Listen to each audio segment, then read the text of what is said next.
Okay, so hello everyone. Welcome to episode 59 of the Warsaw Quantum Computing Group Meetup. My name is Pavel and I will be the moderator today. And today we have pleasure to host our great speaker from D-Wave, Axel Daian. So Axel, welcome. Thanks for accepting our invitation. And yeah, Axel will give a talk about quantum computing for optimization with D-Wave. Before we start, we would also like to thank our strategic partners for supporting us, Novero R&D, Cogit, Quantum.io, Onyx, Alpha, and FinQubit. And we would like to thank our honorary partners who also help us in advertising our events.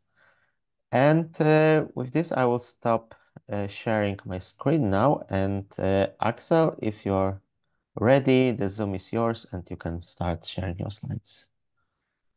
Perfect. Thank you very much, Pavel. So great to meet you. I'll give a very quick introduction of who I am and then cover what we're going to discuss today. So I'm Axel. I'm a senior technical advisor at D-Wave. I've been with D-Wave for about 9 months, so I don't believe I've met anyone that would be on this call. My role at D-Wave is to kind of be the experts on our technology, specifically at D-Wave, so the products we offer, the use cases we can run, and then work with different customers on understanding and finding good use cases, explaining our products, and then potentially holding their hand through a project. So actually, my background is originally in mechanical engineering. I I originally studied mechanical engineering in London, and then I moved into robotics, which then led me into optimization, and that actually was the route I took into quantum computing and annealing. So I don't have a formal background in quantum physics, and so I like to focus my presentations on actually how to use a product and on the practical applications of quantum computing. So the at D-Wave, we like calling ourselves a practical quantum computing company. And the reason behind that is because we actually have a computer that is the size where you can run a real problem. So unlike some other quantum computing available today, because we tackle what we call quantum annealing at D-Wave, we're able to run full-scale problems on our QPU. And this kind of lines up with the approach I like taking when I present about D-Wave and what we do, which is let's focus on really the use cases and how you can use the product rather than kind of the physics in the background. So today, I think there's kind of an eclectic group of people. So there's some people that might have never heard of D-Wave, some people that have heard of what we do, some people that even know quite a bit about our technology already. So I've kind of split down the presentation with a little bit of an overview for anyone who's new to what we do at D-Wave, and then some more information on the product, and then specifically targeting the new features that have come out since you were last given a presentation by Victoria. And then I'm going to go over a couple of use cases. Since we're a practical quantum computing company, I want to focus on what we've been able to achieve. And then I'll briefly go over how you can actually run your first problems on our platform. Yeah, and I'll leave about 10 to 15 minutes, depending on how long we take as a Q&A at the end, if you have any questions. Okay. So So regarding questions, maybe just one question from my side. Would you like to have this meeting interactive so that the participants could ask their questions on the fly, or we can also keep the questions until the end for the Q&A session? actually, if we want Or to, I'm very happy to do it interactive. So yes, absolutely. If maybe you want to raise your hand if you have any question while we're going, and then I'll also try and leave a little bit of time at the end for any further questions. great. Let's do it. Thank you. Perfect. So, like I said, at D-Wave, we like claiming that our mission is to unlock the power of quantum computing to benefit business and society starting today. And the reason behind that is we focused on working on quantum annealing over quantum gate computing, which is something I assume you're familiar with. So we do have a strategy on how we're going to develop a gate computer down the line. But because we focused on annealing at quite an early stage, we've been able to develop a product that today has the capability to run real size problems. So I'm going to give a quick overview of D-Wave and the different products we have for anyone who's not fully familiar. Mhm. So the at D-Wave, we've got the world's largest quantum computer. And what we mean by that is that our advantage system, which is the quantum annealer that we use, has 5,000 qubits, which is, as of today, the system with the largest number of qubits.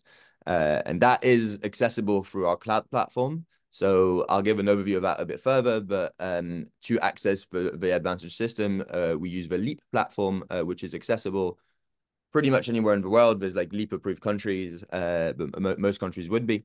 And that allows you to send your problems directly to the advantage system from anywhere you are. We also have the world's third largest quantum IP portfolio. So that's both patents for quantum annealing, but also quantum gate models. And we have started to demonstrate in some specific use cases quantum supremacy for a specific use case. We're also one of the first commercial quantum computing companies. So we actually have quite a few commercial customers that use our product, not for experimentation, but to actually run projects in production. And then I'll go quickly over that, but you probably recognize a couple of customers like MasterCard, Davidson, which are in defense, CaixaBank in finance. We have a few in manufacturing. You can see Johnson & Johnson in more of the healthcare world. So when it comes to our products, so you'll have heard of the Advantage system, which is the quantum computer, and I'll cover that. This is our latest version, the 5th version, and it has today over 5,000 qubits. That system is accessible through the LEAP platform, which is the cloud platform that I will give you a quick tour of. And then on top of that, we have the Ocean Python SDK, which is open source, which allows you to build your programs for the Advantage system, and you'll be submitting these problems through the LEAP platform. And then we have what we call a launch platform, which I won't go into too much detail. That's kind of professional services to work with large businesses on developing kind of a production level application. So maybe a little bit about how quantum annealing differs from the gate model. So annealing is particularly well suited to combinational optimization problems. So there's a couple of examples here: employee scheduling, autonomous vehicle routing, for example, fraud detection when we do feature selection, quantum feature selection for annealing. And so this is the use cases we focus on today specifically. We know that it is very well for some parts of these use cases. There is definitely more versatility when it comes to quantum gate model, and they'll be able to do a wider range of different use cases that aren't just optimization. As examples, like design of drugs, working on new materials. And like I said, at D-Wave, we do have an internal roadmap on developing a quantum gate computer, and we found that a lot of technology that we've actually explored for quantum annealing will be able to be used for quantum gate. However, as it stands today, we find that we are able to run full-scale problems on annealing, and we believe at D-Wave that quantum gate is probably 7 to 10 years away to being able to be commercialized. So as of today, there are use cases that we expect to always be best for quantum annealing, anything around optimization.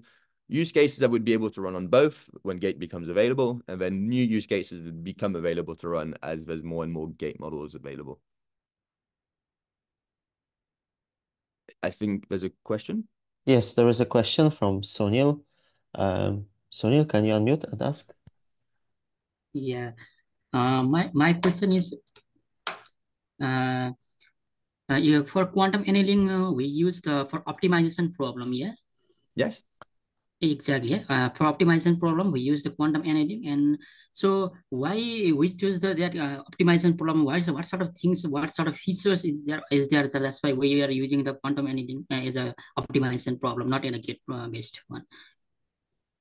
So Is there the design? yeah. So if I understand correctly, you're asking why use annealing for optimization? Annealing, yeah, optimization problem instead of that gate one. We can use the optimization problem. We can use any gate also. No, that's like source algorithms. In any like source algorithms, so there we have to use the optimizations there. We have to do factorization, prime factorizations there. Which one is the shortest path or anything else like? So, and what sort of? I'm not familiar on that much on annealing, so that's why I asked you this question. No, absolutely. And I think it's a subject of discussion and of research. As of today, we haven't reached a size of quantum gate computers that are big enough to be able to compare apples for apples with a quantum annealer for the same kind of optimization problem. So there's a lot of research that goes into this. At D-Wave, our belief is that annealing is here to stay, and that even when there's gate models available, annealing will outperform gate. And the reason behind that is that by physical nature, by the way the system, the quantum annealer is designed, it's built for optimization problems, so it's particularly efficient at doing that. I know there are some algorithms that can run on gate models that can do optimization. Our view at D-Wave is that we will continue outperforming them as they evolve. But it's obviously hard to decide as of today. Like, there's no big enough gate model computer to be able to compare what we can run. Does that answer your question? It's either is less weak in a link part. Yes, in a link part, I think either number of errors. We have to be there is the noise also, and why you use the quantum entanglement, like why we use the quantum mechanics over there. There is the error on the error and why when the qubits are interact with each other over there. That's the coherence time little bit about that things. So is there in either is whether it is you can say that is there any futures of anything that we are using optimization problem? We cannot do optimization from gates also? Can we work from gate in gate also or not? So I think, like, as a general answer, like I think there'll still be like, well, they might, like, gate model becoming available more widely might allow for like some more use cases. But I think for quantum annealing, we're progressing. So in a minute, I'll cover a bit more like what progress we've made on our annealers and like how we've like developed and allowed to run bigger and bigger problems. Maybe that will answer your question a bit better. Yes, our goal is just to have to try to make the universal circuit, universal quantum computer like that, na? Yeah, we have to try. We have to reach the destination. Our destination is we have to reach in a universal quantum circuits, universal quantum gates. We have to try to make like that universal quantum computer. So it's any link part also. We can make like optimization problem. It will become it will be universal. Whether it will be universal or not. Yeah, have you seen any futures over there? Exactly. So actually, that's a great question, and it kind of is there any you see any ways over there? Is anything is going on your mind like this? Anything else? Well, so that actually kind of leads well into the next slide, which is like, so we wouldn't claim that a quantum annealer is a universal quantum computer, but it has good use cases on optimization. So, like, something like we usually get a question from is, what is the value of quantum computing and what is the value of quantum annealing? And really, when it comes to optimization problem, what we can get to is we can most of the time either increase the quality of a solution that you could solve previously classically, or reduce the time to solution.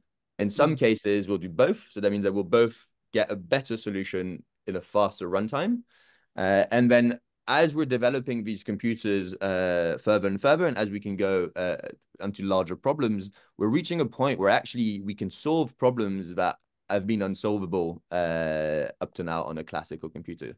So as this is developing, we're able to run bigger and bigger problems. And so, but this is specifically for optimization problems. So we don't claim that they're not universal computers. They specifically focus for these optimization problems. But I will cover in a bit exactly the type of problem we can solve and how we perform on these problems.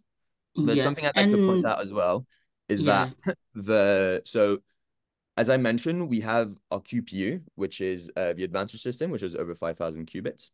Yeah. We also have our hybrid solvers. I don't know if anyone's had a chance to submit problems to our hybrid solvers for anyone that's used D-Wave before.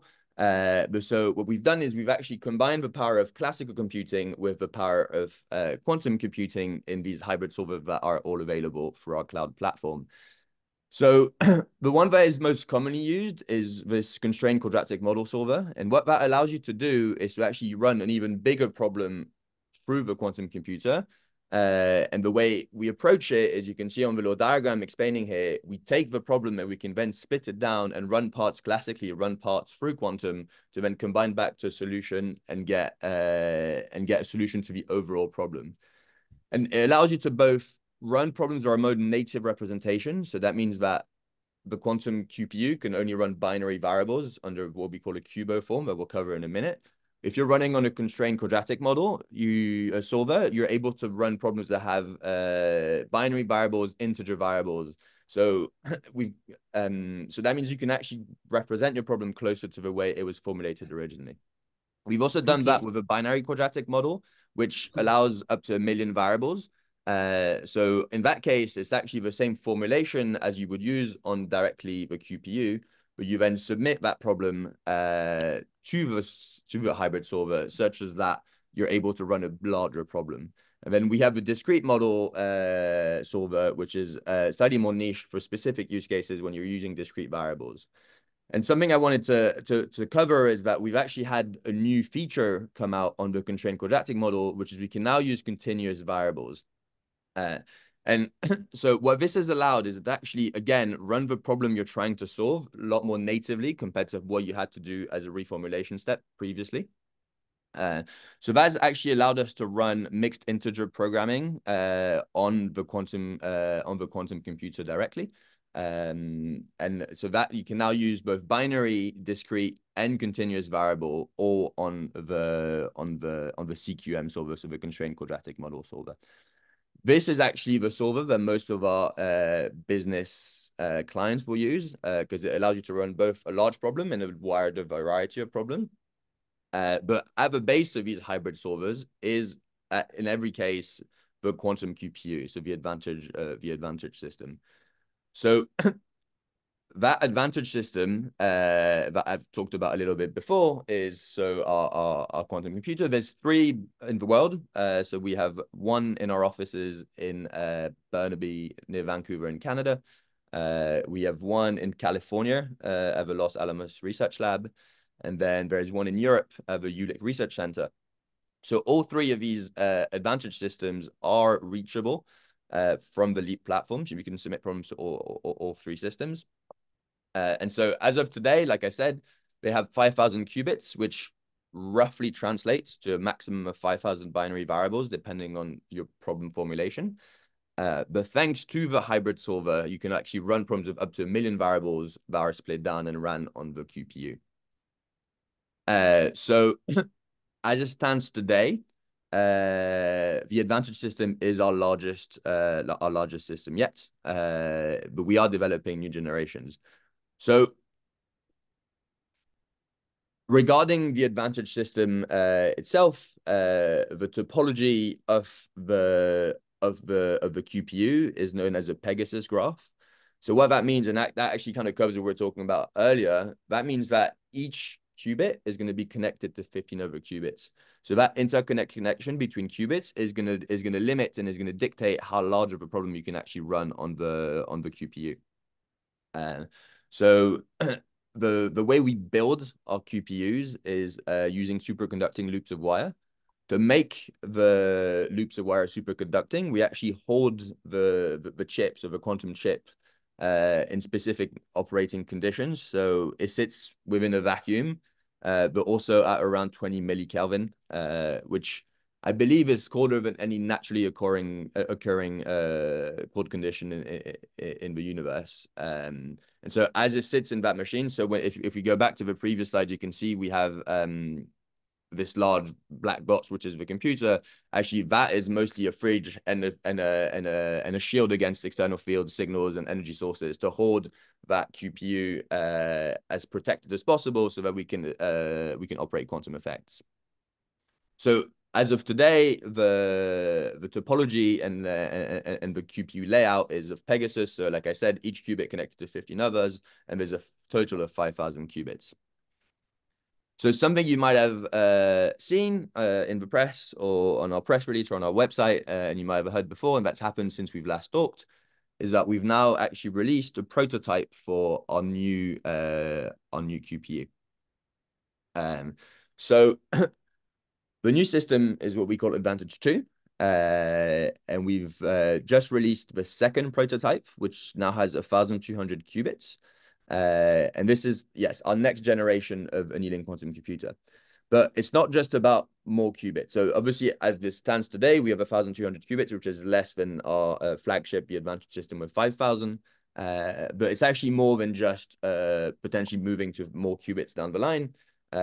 It's a few facts. So the first thing is that we have a new topology, and that new topology is the new layout between qubits. So we call it Zephyr, and this is a 20-way connectivity between each qubit. So as of before, one qubit was connected to 15 other, meaning that when you were loading your program onto it, each variable could only be connected to 15 unless you then built a chain and then it like limited the size of a problem you could run. As of the Advantage 2 prototype, you can now connect 20 qubits together. So for inputs that are small enough to fit on the prototype, the chains, so that means like the number of physical qubits you have to put together to be able to run a larger problem. On the Advantage 2 processor, so on the Zephyr, are between 6 and 21% shorter than the one we had on the Pegasus layout, some of the previous design. And so what that allows is to actually have an improvement of up to 25% on the average chain length, and that will have an improvement of the quality of the solution that comes out on the other side. Something else is that we've also increased the energy scale of our QPU. So as we run the QPU and when we run quantum annealing, we're looking for what we call the ground state. So you formulate your QUBO formulation, so your optimization problem, in such a way where you're minimizing that problem. And the idea is you want to find the lowest energy for that problem. And as your kind of energy scale expands, so as the different potential solutions are closer and closer together, it's harder to find the ground state, and you might end up in another local minimum that is near enough but isn't the lowest and optimal solution. So thanks to the increased energy scale, that means that we can now have less errors when we run the same problem on with the same parameters on the new Advantage system. Yeah, we also have increased performance. So we've had early benchmarking that have demonstrated that we've been able to double the coherence time. So with a faster time to solution, we've had more than a 40% increase in energy scale, and so a higher quality solution, and then a 10% increase with error mitigation techniques. So you can see on the right of the slide, there's a little table going over the kind of the last versions of our different QPUs. So the 2000Q was the one we had before. At the moment, we have the Advantage one, so over 5,000 qubits and roughly 35,000 coupler, which means that each qubit is connected to 15. As we get to the Advantage 2 prototype, so we're now more than 562. That was the first version of prototype. We've now just reached 1,200 qubits. And then we're hoping to get to the full Advantage 2 on the right of that table, which is still in development, where we'd be able to have over 7,000 qubits, but most importantly, over 60,000 couplers. And that will allow you to run larger and more complex problems on the QPU.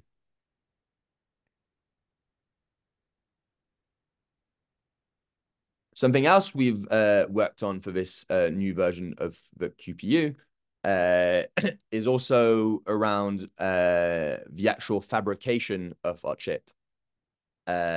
So the prototype of Advantage 2 was built using the same fabrication process as we've used on the existing Advantage system. However, we are working on this new lower noise fabrication process, which we will use for the full scale Advantage 2.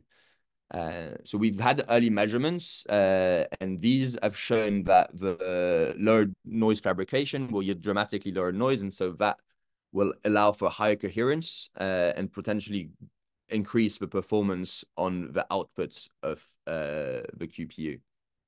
We don't have this new fabrication process will only come into effect as we release the full scale QPU. We don't have a release date as of yet. We're looking at end of this year or next year. But so something I want to point out is that the Advantage 2 prototype that we've been talking about, that is available on Leap today. So you can actually run your problems directly on that prototype. Obviously, you're limited by the smaller scale because it's a prototype, but you should be able to see some improvements on problems that are able to fit on that chip directly.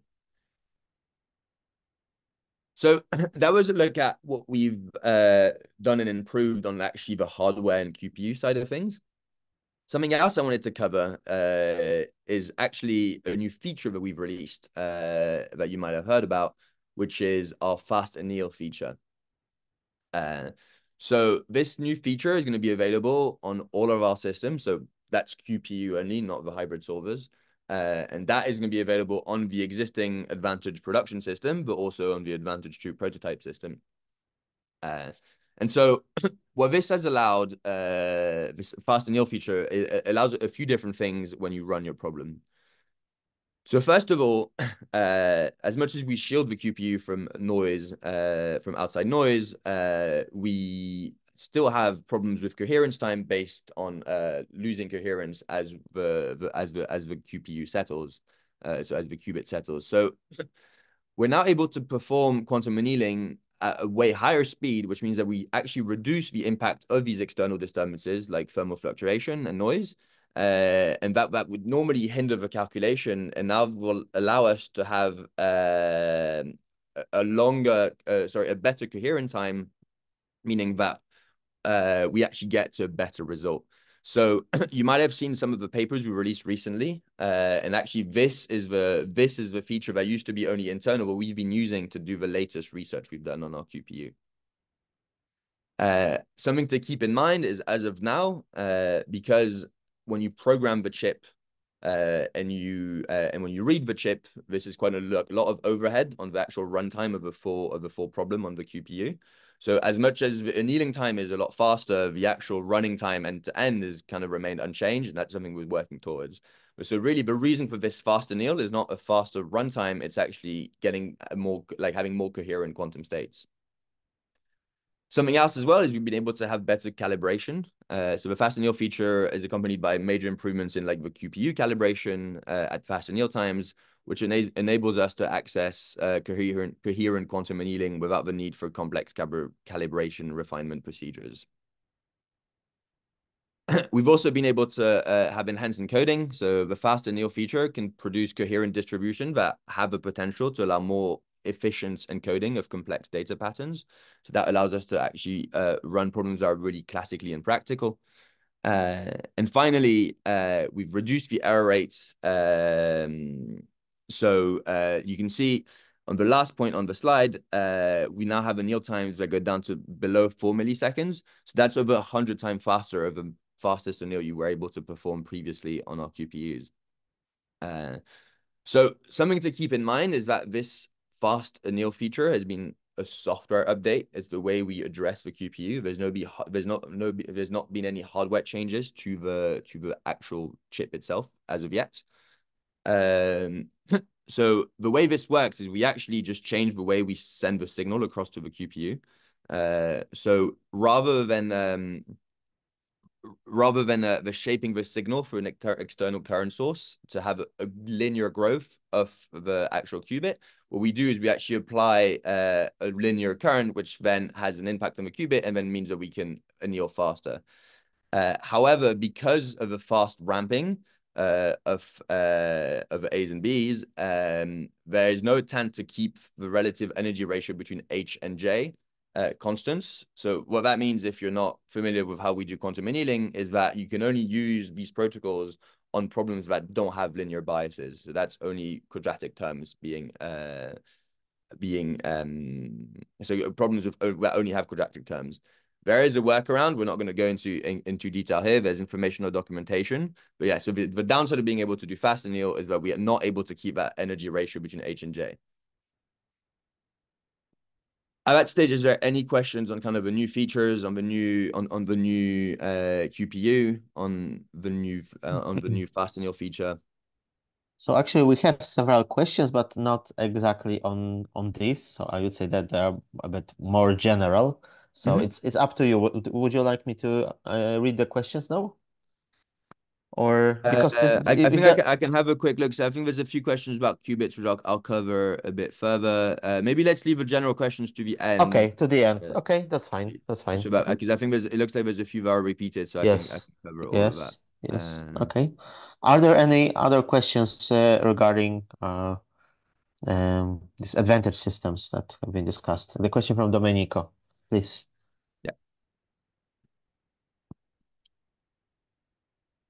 Domenico, could you unmute yourself? Sorry. Thank you. I was missing. Thank you. Thank you very much. I was just wondering about a few details on the hardware. First, sorry if I missed during your slides, but your qubits are superconducting ones. Are you referring to a specific kind, like transmon or something different? And second curiosity, about the connections between the qubits in your Pegasus adjacent structure. do they communicate by means of microwave pulses, or you use a different, how can I say, information transmission? And moreover, for example, any gate that you implement, does it involve qubits in pairs, or are you able to implement gates which involve more than 2 qubits per time? Meaning that if I have to implement a gate for 3 qubits, do you need to decompose it in a sequence of single and double qubit gates, or are you able to implement it one shot, let me say? I think I understand your question. So on the fabrication of the QPU itself, there's some parts I'm not able to share, obviously. So there's a lot of information on of what we can share about the QPU fabrication online. But something I do want to clear up is that, so because we do quantum annealing, we don't have qubit gates. So the way we approach it is actually each qubit is assigned to a binary variable, which is then used to get to the solution of the optimization problem. So we don't have, so for example, we don't need to do error correction because we're not using these gates. So that means that although there is a risk of an error, we don't need to error correct the whole system to be able to get to a feasible solution. We don't actually use there's no gates as per like the normal definition as part of our QPU. I see, sorry. So somehow it is an analog computation, yes? Exactly. That's it. Okay, sorry. Thanks. Perfect. I think I just saw there was a question. Okay, no, I think the rest could probably be covered at the end. Yes. Perfect. So just a little overview of the Leap cloud platform, because this is the platform you'll have to access if you want to run your problems on the D-Wave QPU. So like I mentioned, we have our D-Wave Advantage system, which we have 3 of in the world. And then as we go to the Advantage 2 system, this will now then be readily available across different locations. But as a user, you access this through the Cloud Leap platform. So you can sign up for online for that. We actually offer a free minute if you don't have if you're not given normal access. So you can actually, if you're making your code open source, you can run up to a free minute of runtime onto the cloud base. But I believe you have agreements to have more access than that. And then this actually allows you full real-time access to the QPU. So that's something that kind of differentiates us from other quantum providers, because we don't have a queuing system per se. So when you submit your problem, it will immediately be treated by the QPU. So we obviously have some overhead of kind of cloud latency, and then programming the chip, running the anneal, and then getting the data back, and then again cloud overhead on getting the data back to your local machine. But we don't have, as other providers might have, like multiple hour or multiple day queuing. There is a level of queuing management in case multiple problems arrive at the same time, but because anneal times are very short, this usually isn't noticeable from a user perspective. So it's actually full real time. And that is what allows us to have real applications in production where people use these systems for the day-to-day business, because we can actually get a response within, depending on the size of the problem, minutes, or second, minutes, or hours. And then finally, there's the user interface, which I was going to show you, but maybe in the interest of time, I'll skip that part. But so there is a user interface that allows you to see kind of the different solvers available. It has a ton of information on how to run the different problems, and keep track of how much time you've used. So let me skip to, and maybe that will clear up a couple things about how D-Wave stands out from other kind of other quantum providers. So first of all, we have what we call quantum annealing, so the Advantage system, which we don't use gates, as I was explaining earlier. And what that has allowed us to do is to actually have one of the most powerful quantum computers today, because we've been able to go up to 5,000 qubits. And that's led all the way to being able to have over 20 proof of concepts of businesses running full-scale problems. Again, we have a Leap real-time quantum access. So unlike some other quantum providers, you're able to access the QPU in real time and actually send problems and get results in the matter of minutes. We're also one of the only companies that actually have commercialized quantum computing, where people use it for real use cases. And that gives us kind of a first mover advantage. Something else that people don't always know is that we're actually the full stack provider. So we manufacture our chip, we host our quantum computers, we host our cloud platform, we have our own Python SDK that I mentioned, that's developed in-house, and then we have our own professional services team. So we actually offer the full stack, meaning that we have experts on every part of the process. And then finally, being able to have developed our quantum annealing technology as of today means that we have kind of a head start on the quantum gate computing developments. And we've noticed that a lot of the technology we've developed for quantum annealing around cooling can be reused for quantum gate. I think the next thing I'd want to show is a couple use cases. So what people have done with our technology. So if there's no question at that stage, I'll jump into that. Perfect. Okay. So I'm going to cover kind of 3 different use cases that we've done with some of our partners and clients in kind of different sectors. And it kind of gives you an idea of where quantum annealing does well. So these optimization problems. So the first use case is this portfolio optimization use case we've done with BBVA. So in this specific case, the idea of portfolio optimization is to be able to find the best way to invest budget in different potential stocks. And so you have a list of stocks with an expected return and the risk of this return, so the likelihood of actually going over that return.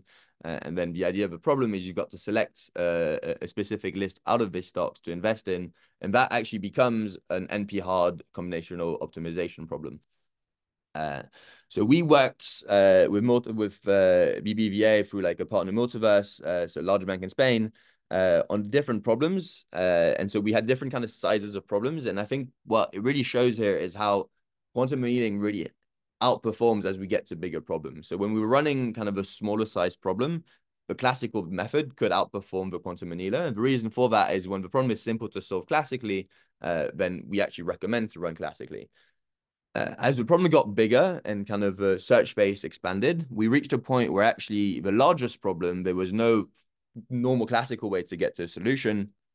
The tensor network we were compared against was taking a day and 8 hours to get to a solution. So it got to one of the best solutions possible. But actually with D-Wave, we were able to run the same problem and get to a similar level of solution quality within 2 minutes and 51 seconds.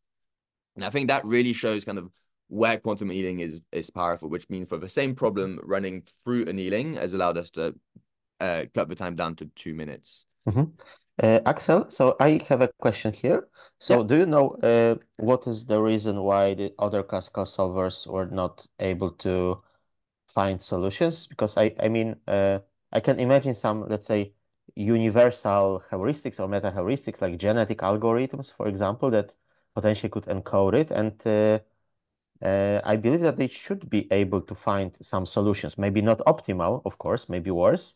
But I'm just wondering what is the reason, or what kind of solver, because maybe this was just due to the type of solvers or some properties of the solvers that they were not able to find solutions. No, absolutely. So that's a great question. And actually, you're correct. When you're running a pure optimization problem, you might find a non-optimal solution, but you should be able to get to a solution. I think what's interesting for these problems is that there's actually constraints around them as well. So it's selecting a list of best returning, lowest risk stocks within a limited budget. That's a problem that you can solve heuristically and get to an optimal solution. But as you add constraints, so for example, a common constraint for this use case, and which was in use at BBVA, is to have a maximum risk appetite. So meaning that the risk can't exceed that level. And also you can have a limitation, so a constraint on the maximum or like the minimum return. So return must exceed that value. And it's when we get to these problems that have hard constraints where we actually don't get to a feasible solution. Okay, so here. Yeah, please go ahead, and I will later ask. I was just going to say another common one is what we call 3D bin packing. So the best way to kind of load a container, for example, with different items. So obviously you can do it less optimally, but also if you have a constraint of it has to fit within this kind of space, you might reach to a point where you can't get a solution. Okay, so was the solution found here by D-Wave really the optimal in the sense that there doesn't exist a better solution and we can prove it, or was it heuristically optimal so that perhaps there might still exist some better solutions? That's another great question. So quantum annealing has a probabilistic element to it. So when you run an anneal, you actually run the problem hundreds, if not thousands of times. So you encode the chip, which is quite a long period of time. And then because each anneal is in if not nanoseconds, you then rerun that anneal and get different results. The idea is that because it's slightly probabilistic, you're hoping that in some cases you'll get to what we call the ground state, which is by nature of the best solution. Okay. In a lot of cases, it's impossible to check if there's anything better. So like, because there is no way to check what the best solution is. In that case, it was impossible. So the way you measure kind of the quality of the solution for portfolio optimization is something called the Sharpe ratio, which is the ratio between kind of risk and return. But what is commonly used is that a Sharpe ratio, I believe, of anything, so the higher the ratio of the best, and anything over 10 is considered like virtually risk-free. And I believe if I check my notes for that one, we were actually reached a ratio of 12, meaning that although we were able to meet the constraints, the objectives of the kind of the optimization, we went above what would be considered risk-free, which is what you want for such a use case. Great. So it is possible to probably get a better solution with a better Sharpe ratio, but that's how we measured for this specific use case. Okay, I understand. Thanks. In other places, sometimes we can prove that it's the best outcome, but not here. Yes. Domenico has another question, I guess, regarding this slide. Domenico, please. Yes, thank you. No, I mean, that's the solution, the probabilistic solution you were mentioning, including some kind of noise affecting the fidelity with the exact solution in your case. And the tensor network solution includes such effects as well. Sorry, I didn't catch the last part. I mean, I expect somehow that your solution is related with with the wave function associated with your system of qubits. No? So, I mean, if I can expect the existence of an exact solution, I'm trying then on the real hardware to find the maximal fidelity with respect to this exact solution, which is affected by noise. No, I see. So, is your solution found on the wave affected by this, and the tensor network simulation includes noise as well? I see what you mean. So our systems are affected by noise, and that is what leads to a problem with coherence time. So that's why, like, working with the fast anneal feature we released is around that as well, because so the noise of the system will then lead to having losing the coherence, so we can't read out the chip fast enough to get to the solution. So that means that one or two of these qubits might flip, and then we then get a less optimal solution. So that is a possibility, but quantum annealing is probabilistic even before this consideration of noise. So the way you run the system is that so each qubit's assigned to a variable, and then through the Hamiltonian you kind of create your energy landscape, and the idea is that it will naturally go to the lowest energy because of the nature of the physical system. And so as you're kind of applying the energy landscape to the QPU, you're going to reach different kind of energy levels. So one of them might be the ground state, others might not. And so by nature, especially as the solution as the energy landscape has more and more local minimums, you're going to end up sometimes coming back out with a local minimum rather than the global minimum before function. So the approach to it is to run multiple times. So that means that the probabilistic approach is that because you run maybe 1,000 times, you're going to have an output. And so the way we output the solution, and I can show you that in a bit, is that we actually output all the potential solution and how often they've occurred and what the energy level is. So lowest energy means the closest to the optimal solution. And so I see. I will wait to see the protocol. Thank you. So I'll show you the output of running a program. Well, the output of running a program looks like. in a second. But yeah, so you run it multiple times. So the noise is one part, but the probabilistic is like by nature a kind of a feature of quantum annealing. So I'll go quickly over kind of the other use cases we've done. So another one I think we talked about at the start was around staff scheduling or vehicle routing. So when it comes to the Patterson Food Group, what we've done is we worked with them on a production application. So as of today, this supermarket chain in Canada is using our technology every day to schedule their employees on specifically what truck will deliver to what kind of residential area with what driver. So this is like a grocery delivery use case. Again, NP hard problem. It's not really a traveling salesman problem. It's slightly different. But so you have a depot, and then you want to deliver to a certain selection of different locations, and you have a selection. You have a certain number of vehicles that can deliver. So which vehicle delivers to what kind of group of locations? So yeah, again, an NP hard problem that is particularly well suited to the quantum annealer. And so when it comes to that specific use case, they were previously running the problem for 25 hours to get to an acceptable solution. And then we were able to do that in under 2 minutes. So I think the question I can see coming is like, was 25 hours the best classical approach? No, it wasn't. It was how they were running it at the moment. We're not really able to share what we were doing, but it was a classical approach. What's interesting here as well is that actually 25 hours to 2 minutes allows another kind of ability, which is the fact that if you get to, let's say, the day where you need to run that schedule, where you like the day for the schedule, and turns out that there's been a change, so delivery location has been removed or added, or there's a truck that isn't running, you're actually able to rerun the problem. So not only is it better quality and faster time, but actually it's more flexible. So it's you have the flexibility of rerunning that problem and every time getting the most optimal solution rather than a least optimal because you had to kind of readjust it manually. And that leads perfectly to the last use case I want to cover, which is what we did with the Port of LA, so the Port of Los Angeles with our partner 7X. So in this use case, it was specifically about how to schedule the unloading of a container ship onto the trucks, such as that to optimize the use of kind of the hardware, so the use of the cranes and the use of the trucks. And again, this is like one of our flagship use cases, but with the same, so with no hardware investment, so with the same equipment, they were able to, in the best case, move 60% more cargo than they used to with the classical approach.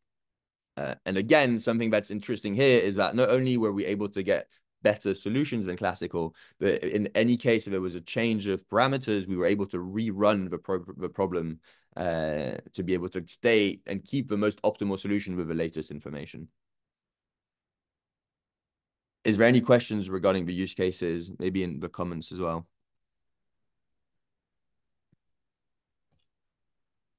Yes, Sunil? Yeah, I want to ask this.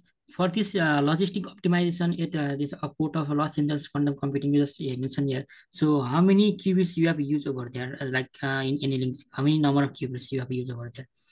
Is there, can you mention there?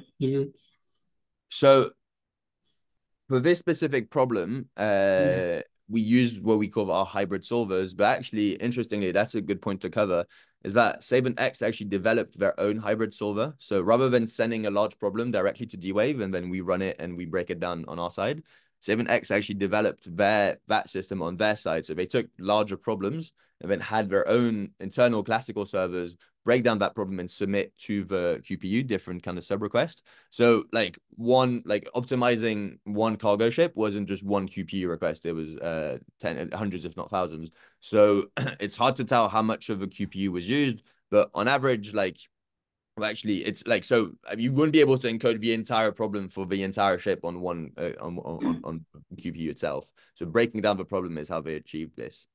Does that make sense? So it means that if you want to do same tasks by using the gate-based, is there it will require the more like qubits or it will be less than that one in this one? So is that how you formulate the problem? you mean? Yeah, if you want to just Yeah. do the same tasks gate based, yes, then at the time it will be a little bit tedious, or like it will be better. This annealing was be better than this gate one. So actually, that leads me perfectly in the next part, which I wanted to show you briefly, which is how you actually formulate the problem. So unlike gate model, where you need to actually program the logical gates, what you do when you program a quantum annealer is you actually just need to submit an expression that you're trying to minimize. So a common problem that you might know is the knapsack problem. So you have a list of items that each have a specific value, and you have a knapsack or a bag in which you can put items, a specific number of items, so maximum number of items, and you're trying to maximize the value in that knapsack. So sometimes it's the number of the items, sometimes it's the weight of the items. Here it's combined together. So you have a certain number of items that each are given a value V. They each have a V of I for the item I. They each have a weight W of I for item I. And so the way you approach formulating the problem is pretty straightforward. So actually, for each item, you define a binary variable, X of I, which will eventually be encoded onto a qubit.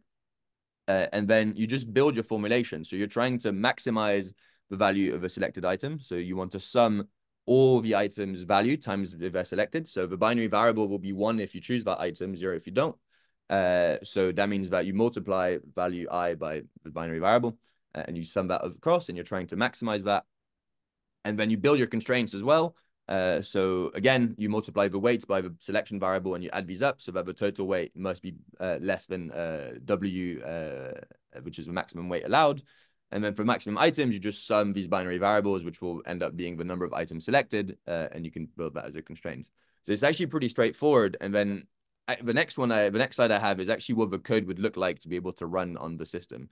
So this code is actually able to run. So in the specific example, you can see there's 5 different items. So I have a list at the top here. We've got where it says values, you've got the 5 values of the items, the 5 weights of the items, and then the total weight of the knapsack can't be more than 10. But that actual code structure would be able to run for a way larger problem. And you can see, so the way, we're not going to go into too much detail here, but so you can see there's the add objective near the objective part. So the idea here is you actually just formulate your mathematical expression into the model. And then you do the same with your constraints, and then together they're combined, and then submit it to the QPU. And what I was mentioning about the actual outcome of the result you get, so the sample you get back. So you can see this is what the general sample will look like when you submit a problem to the CQM or to directly the QPU. So on the left, you've got the indication of which sample this is. And then you can see you've got your variable values. So obviously when it's a very small, simple problem, you can see these. When it's a larger problem, you don't actually look at the variables very directly. You look at the energy. But if you look for the specific knapsack examples, you can see that so sample 1, items 0, 1, and 3 weren't selected. So the binary variable is the value 0, and items 2 and 4 were selected. So the binary variable is the value 1. Next column is the energy. So by inputting these decision variables to your expression, what's the energy of the overall function? And here, what you're looking for is the lowest energy. So lowest energy is closest to the optimal. And then the next column is this number of occurrences. So you can see here the first samples have occurred 3 times. The next one occurred 36 times. The one after that 13 times. So that number of occurrences is actually how many times when we reran the problem did this specific solution come out. So that's what I mean by probabilistic. But you can see that here what we're focusing on is actually the lowest energy rather than the highest number of occurrence. And depending on your problem, it might be more important to focus on the maximum number of occurrence. And then on the right, the little table I've added allows you to see why the different solutions are best or not. So you can see that the top solution has been selected as non-feasible, so the solution feasibility, and that is false. And so that's why the number of occurrence is only 3, because actually it's not so as much as the energy is the lowest, actually that solution is not the best solution, so it's not occurred as often. When we go to the second solution, which is energy minus 98, if you sum up the selection, so we selected items 0 and 4, And so that means that the total weight is within the range of 5 and the value is 98, which is in that case the best solution. So that's what the outputs of a sampler looks like. Is there any questions on kind of the formulation? And I hope that answers. So like the programming the system is very different to how you would do a gate computer. And what I can really recommend is to go having a look at our documentation. So there's all documentation about our SDK, how to use the different functions, how to build your model, how to submit. But more importantly, we have documentation about our solvers. And as part of that, there's what we call the application development guide, which will go over kind of how to choose a good problem, how to formulate the problem, how to then like build that problem with the SDK, how to submit the problem, how to analyze the output, and then how to like implement that to a larger scale. So if you are interested in trying to run your first problems, I would definitely recommend having a look at that. And that would be just under docs.dwavesys.com. Okay, good. I know we're getting close to the end. One last thing before, and I think I saw a question about this. So one last thing before going to questions is that the Qubits conference that we host every year is coming up.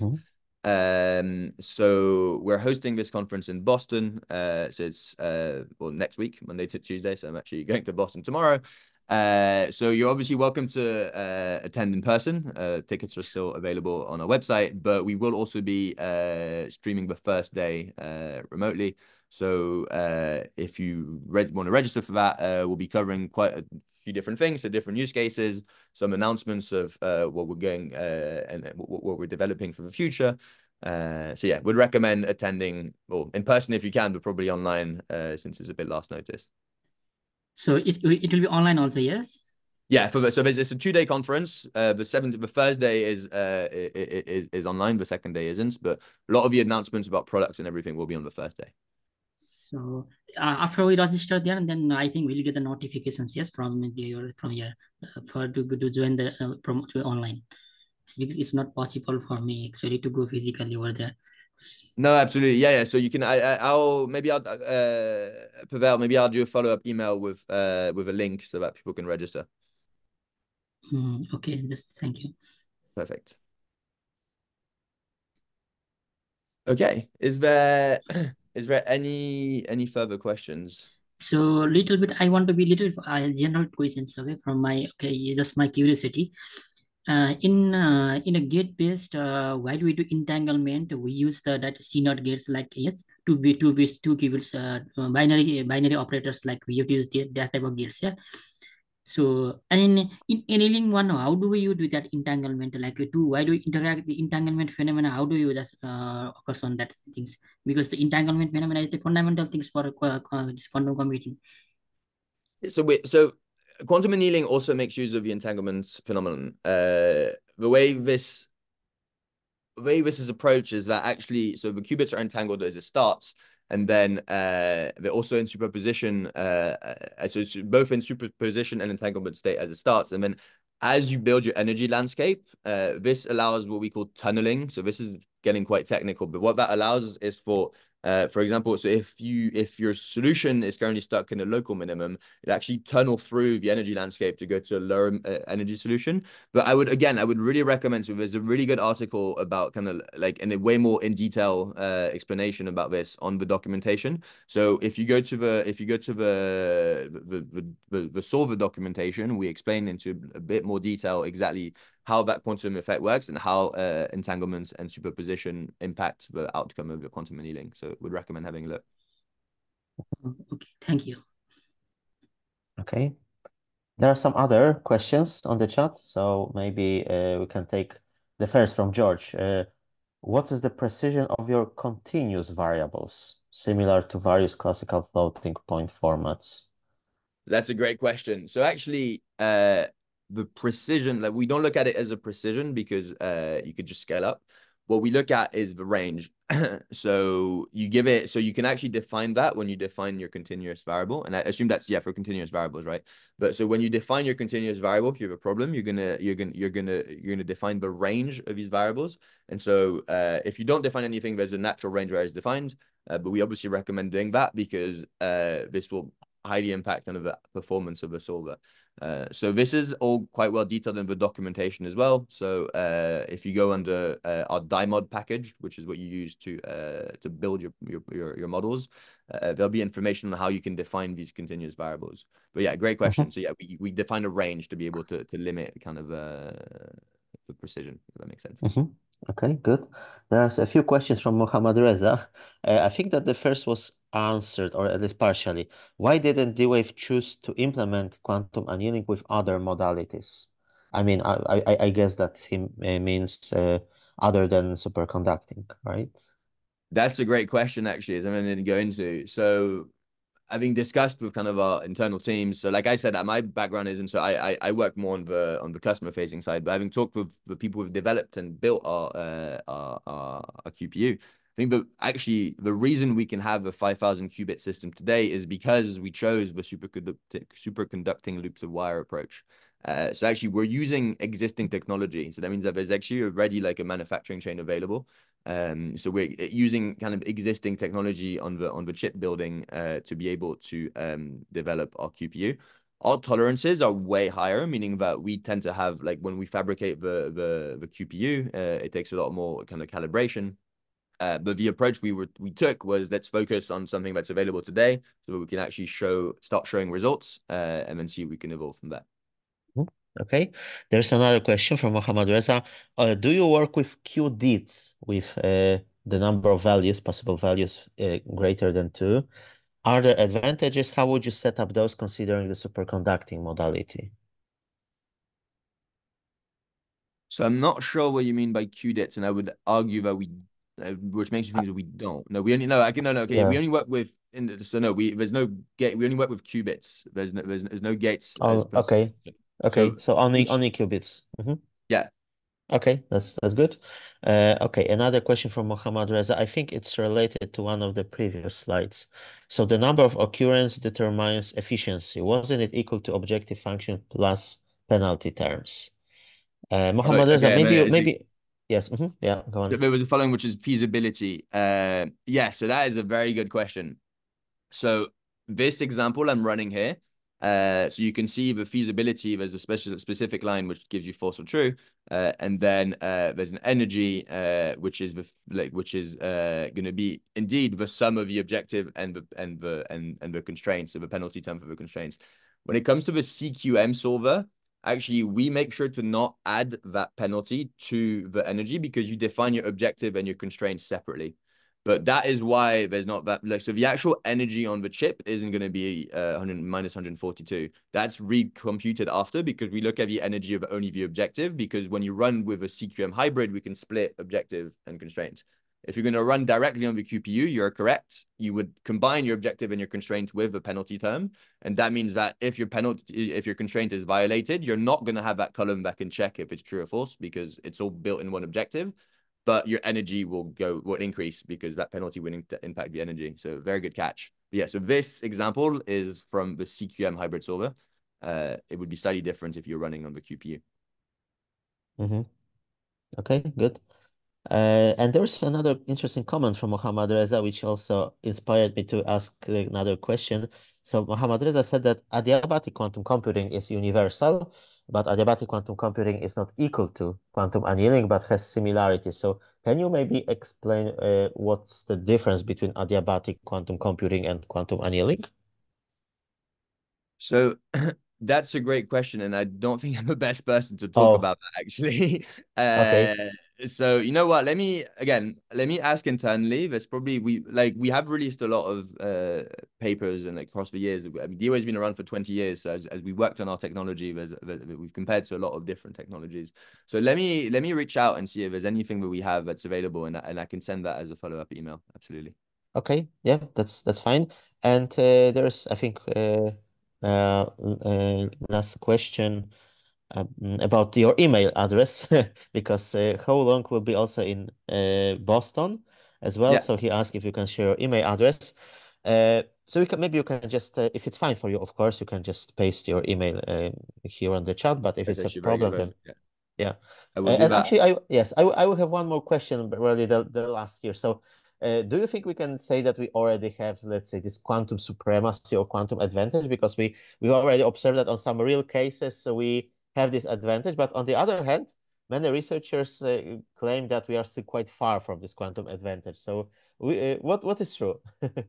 That is a great question. No, we're not at a quantum supremacy level. We show quantum advantage in some cases, Yes. but we don't believe that we reach a point where quantum supremacy has been proven.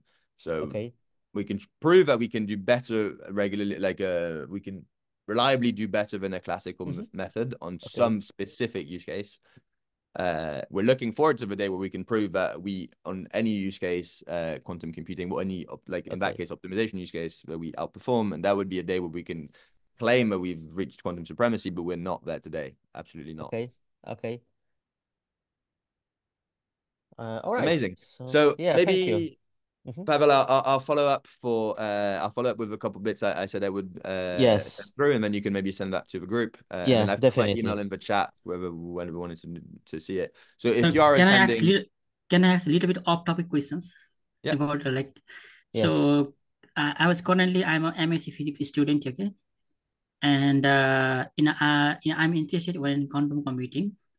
So it's been like more than 2-3 years. I'm studying on research, doing research and studying on in a gate-based computing. Okay, and just now I was also interested on this annealing part.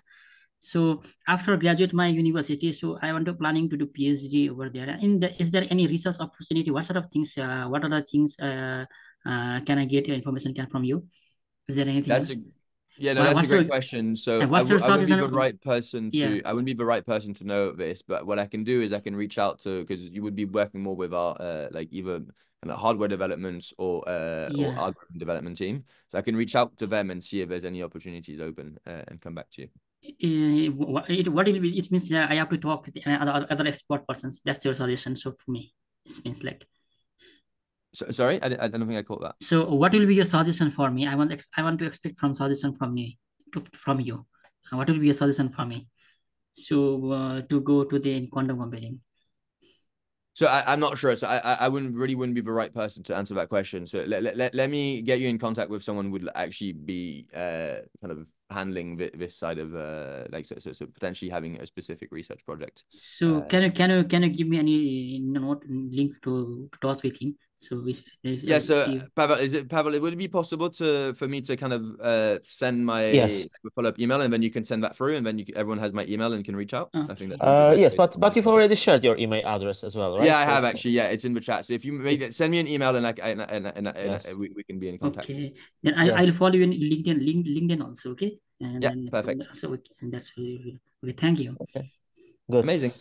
Yeah, so Axel will be later in touch, because I will send you the video recording later for the formal approval before the publication. And if you can maybe ask some colleagues to provide some answers to this question, we can also forward the answers to the registered participants, if it's fine for you, of course.